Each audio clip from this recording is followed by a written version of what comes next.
હાલ ખબરોમાં આગળ વધીએ ગાંધીનગરની વાત કરવામાં આવે તો ગુજરાતના હીરા ઉદ્યોગમાં રત્ન કલાકારોના પ્રશ્નોને લઈને ઉગ્ર અસંતોષ જોવા મળી રહ્યો છે।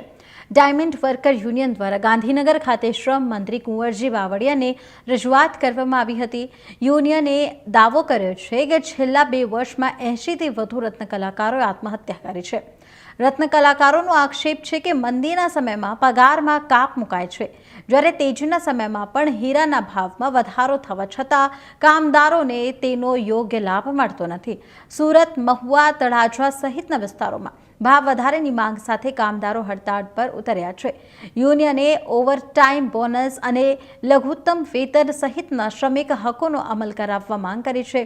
સાથે જ હડતાળમાં જોડાયેલા કામદારોને ટાર્ગેટ કરીને નોકરીમાંથી છૂટા ન કરવામાં આવે તે માટે કડક કાર્યવાહી કરવાની માંગ કરવામાં આવી છે। દરેક મોટા હીરા ઉદ્યોગ વિસ્તારમાં નોડલ શ્રમ અધિકારીની નિમણૂક કરવા તેમજ સરકાર, ઉદ્યોગપતિ અને કામદારો વચ્ચે ત્રિપક્ષીય બેઠક યોજી વિવાદોનું સમયસર નિરાકરણ લાવવા પણ રજૂઆત કરાઈ છે। યુનિયને સ્પષ્ટ સંદેશ આપ્યો છે કે રત્ન કલાકારોને દયા નહીં પરંતુ તેમના હકનું વળતર જોઈએ। મારું નામ છે Bhavesh Nag, diamond worker union vice president. આજે ગાંધીનગર ખાતે ગુજરાતની અંદર અલગ અલગ જગ્યાએ જે લાખોની સંખ્યામાં રત્ન કલાકારો કામ કરી રહ્યા છે, ત્યારે તળાજા, મહુવા, સુરત, આ બાજુ અમરેલી, ભાવનગર, આ તમામ જગ્યાએ જે રત્ન કલાકારો પોતાની માંગણીઓ માંગી રહ્યા છે કે મોંઘવારી મુજબ ભાવ વધવો એનો અધિકાર છે, ત્યારે ગુજરાતની અંદર ગુજરાતના શ્રમ અને રોજગાર મંત્રીશ્રીને એવી રજૂઆત કરવા આવ્યા છીએ કે શ્રમ અને રોજગાર વિભાગનું મહેકમ વધારવામાં આવે।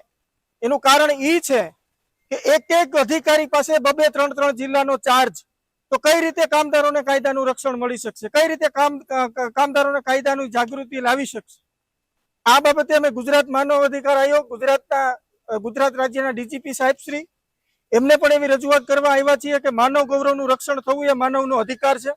અમારા રત્ન કલાકારો શાંતિપૂર્ણ રીતે જે રત્ન કલાકારો મોંઘવારી મુજબ ભાવ અને પોતાના અધિકારો માંગી રહ્યા છે એને પોલીસ તંત્ર દ્વારા કાયદાનું રક્ષણ આપવામાં આવે, કાયદેસર જો રક્ષણ આપવામાં આવે ને કાયદેસર એની માંગણી અને ન્યાય આપવામાં આવે, ખોટી રીતે દબાવવાના પ્રયાસો કરવામાં આવે નહીં।